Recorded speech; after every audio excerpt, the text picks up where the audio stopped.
Halo, halo anak Miss Widi. Selamat datang di kelas IPS, tentunya masih bersama Miss Widi. Tentunya kita masih membahas materi tentang tema 4, yaitu pembangunan perekonomian Indonesia dengan subtema perdagangan internasional dan kerjasama ekonomi antar negara. Di mana kali ini kita akan melanjutkan tujuan pembelajaran kita minggu lalu ya. Di sini ada beberapa dan kali ini kita akan membahas tentang tujuan pembelajaran menerangkan kerjasama ekonomi antar bangsa dan menelaah kegiatan perdagangan dalam perekonomian internasional dan menganalisis perkembangannya ya. Nah, di sini kita akan membahas tentang perdagangan internasional dan kerjasama ekonomi antar negara. Poin pertama yang akan kita bahas itu adalah perdagangan internasional. Nah, untuk itu kalian harus tahu terlebih dahulu pengertian dari perdagangan internasional.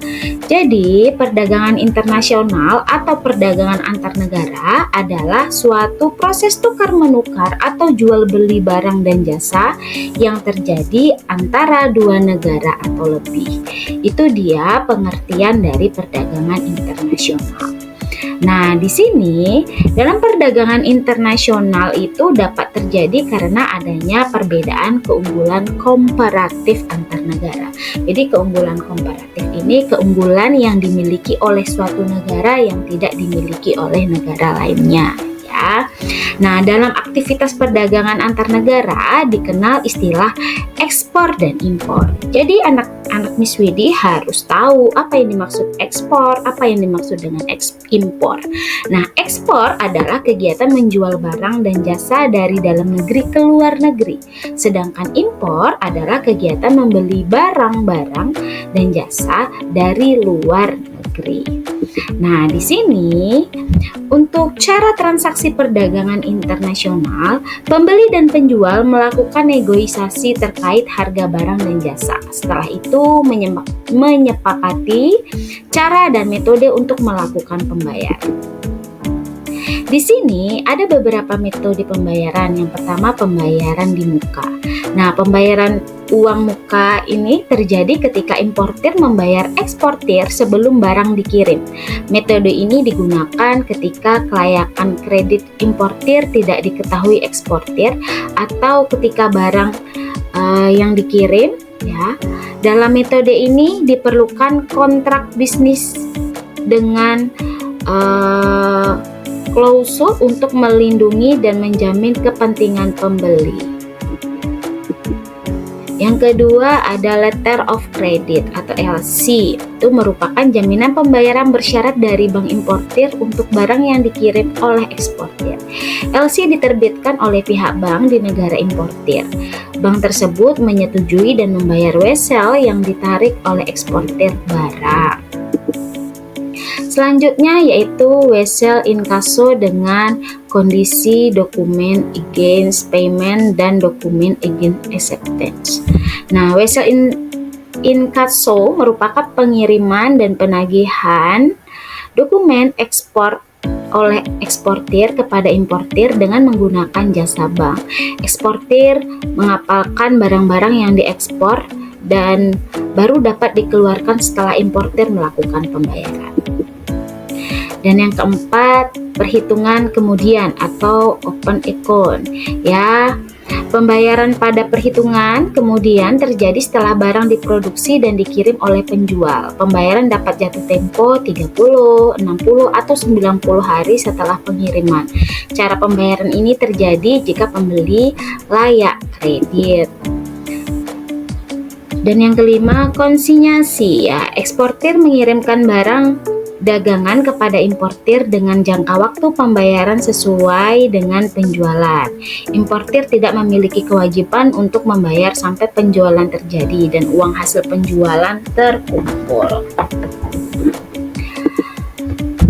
Dan di sini ada 5 manfaat perdagangan internasional. Yang pertama, mendapatkan devisa. Yang kedua, memperluas kesempatan kerja. Yang ketiga, menstabilkan harga. Yang keempat, meningkatkan kualitas konsumsi. Dan yang kelima, mempercepat alih teknologi. Nah, berikutnya kita akan bahas yang kedua itu tentang kerjasama ekonomi antar negara. Tentunya kalian harus tahu pengertiannya terlebih dahulu.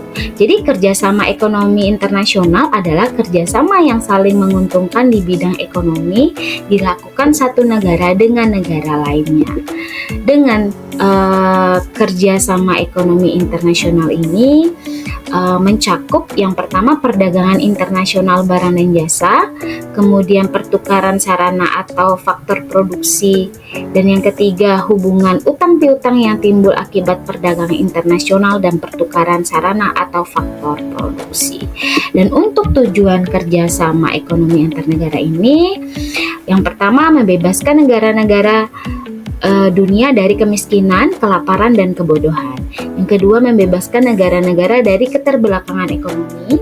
Yang ketiga, memajukan perdagangan internasional melalui badan-badan kerjasama ekonomi. Dan yang keempat, memajukan pembangunan di negara-negara yang sedang berkembang. Berikutnya, peran Indonesia dalam kerjasama ekonomi antar negara. Yang pertama, sebagai pelopor dan pendiri organisasi kerjasama ekonomi antar negara.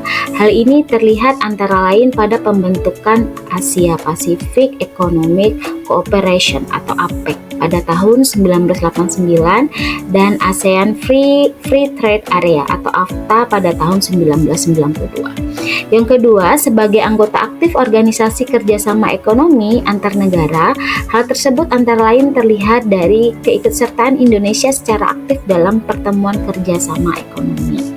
Dan yang ketiga, sebagai pelaku dalam kerjasama ekonomi antar negara, hal tersebut terlihat salah satunya dari kegiatan ekspor dan impor yang dilakukan oleh Indonesia. Nah, di sini lembaga kerjasama ekonomi regional Indonesia itu ada 4. Ada ASEAN, APEC, ADB, dan APO. Nah, ini untuk penjelasannya. ASEAN merupakan organisasi kerjasama regional antar negara di Asia Tenggara yang didirikan pada 8 Agustus 1967. Nah, sedangkan APEC didirikan pada tahun 1989 untuk menjalin kerjasama di bidang perdagangan, investasi, pariwisata negara-negara di kawasan Asia dan Pasifik.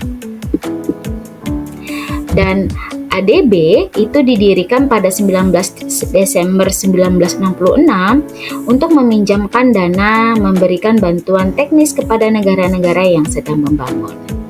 Dan yang keempat, APO itu didirikan 1961 untuk meningkatkan produktivitas di kawasan Asia dan Pasifik melalui kerjasama menguntungkan produktivitas berkaitan dengan aspek pembangunan nasional. Nah, sedangkan lembaga kerjasama ekonomi internasional itu kita lihat dalam naungan PBB, yang termasuk dalam naungan PBB itu ada IMF, World Bank, WTO, FAO, kemudian ILO, dan UNDP. Ya, sedangkan yang di luar naungan PBB itu ada OPEC dan OECD. Nah, ini dia lembaga kerjasama yang diikuti oleh Indonesia, ya. Kemudian manfaat kerjasama ekonomi antar negara. Yang pertama, memperkuat posisi dan daya tawar Indonesia. Yang kedua, Indonesia bisa berspesialisasi dalam memproduksi barang dan jasa. Ketiga, barang-barang yang tidak bisa dihasilkan dalam negeri dapat didatangkan dari luar negeri. Keempat, Indonesia bisa mendapatkan bahan baku. Dan yang kelima, membuka lapangan pekerjaan. Keenam, kegiatan ekonomi dalam negeri meningkat. Yang ketujuh, Indonesia memperoleh peluang besar untuk menimba pengetahuan dan alih teknologi. Kedelapan, permintaan barang dan jasa dari dalam dan luar negeri yang tinggi menekan harga pokok per unit produksi. Dan yang kesembilan, perekonomian meningkat. Nah, di sini dalam kerjasama ekonomi antar negara ini pastinya ada dampak negatifnya. Nah, yang pertama, dampak dapat membuat produk dalam negeri kalah bersaing dengan produk luar negeri. Yang kedua, dapat menyebabkan matinya industri dalam negeri akibat tidak sanggup bersaing. Ketiga, dapat menimbulkan ketergantungan suatu negara kepada negara lain. Dan yang keempat, dapat membuat nilai mata uang negara yang berada dalam lingkup kerjasama ekonomi internasional menjadi tidak stabil. Ini dampak-dampak negatif dari kerjasama ekonomi antar negara. Kemudian poin yang ketiga, kita akan membahas tentang pengaruh perkembangan iptek terhadap perekonomian suatu negara. Nah, di sini peran ilmu pengetahuan dan teknologi yang menunjang kegiatan ekonomi dapat dikelompokkan berdasarkan sisi produksi, distribusi, dan konsumsi. Kita lihat dari sisi produksi ya. Peran iptek pada kegiatan produksi salah satunya adalah penciptaan dan pengembangan mesin-mesin produksi yang dapat memudahkan dan mempercepat proses produksi secara efisien. Contohnya, pengembangan mesin pembajak sawah, mesin penanam padi, dan bibit unggul. Dengan teknologi tersebut, proses budidaya padi dapat dilakukan secara efisien dan cepat sehingga meningkatkan produktivitas. Kemudian distribusi. Salah satu peran iptek pada aktivitas distribusi adalah mempermudah penjualan hingga mengirim barang.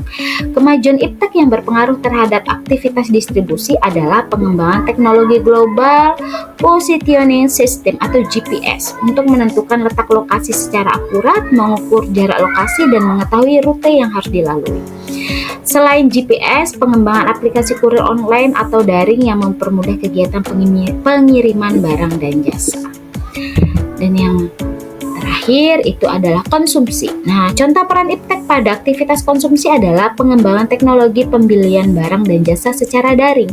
Menciptakan aplikasi teknologi pembelian barang dan jasa dapat diakses melalui gawai, memungkinkan calon pembeli melakukan transaksi dari lokasi yang berbeda. Pembayaran dapat dilakukan melalui transfer antar bank, uang elektronik, atau kartu debit dan kredit.